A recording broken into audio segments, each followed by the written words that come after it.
2017an eskualdeko kultura eta sormen industrien sektorearen azterketa bat egin genuen, jakin genituelako besteak beste sektorearen beharrak eta etorkizuneko erronkak.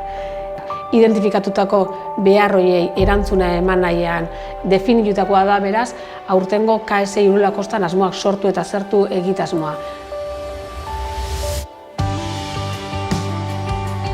Arrobia badakau egurra, badakau artie, badakau, baino ez da hain desaurrelatua.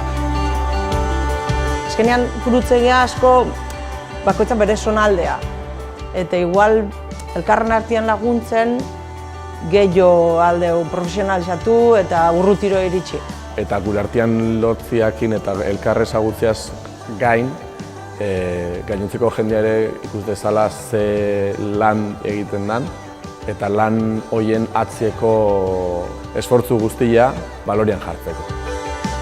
Plataforma digital bat garatu dugu, eragileen lanak argitaratzeaz gain, lankidetzarako bideak errazteko nahian, mahai sektorial bat ere eratu dugu, sektorea sendotzen lagunduko dieten estrategiak definitzen joateko nahiarekin, eta hirugarrenik lankidetzarako mahaia eratu dugu. Eta besteak beste, urrian ospatuko dugun sorkide ekitaldia eman du fruituzat. Eta sorkide ekitaldia zer izango den, eskualde mailan, kultura eta sormen alorrean lanean dabiltzan, eragileek lankidetzan egindako lanaren fruitua.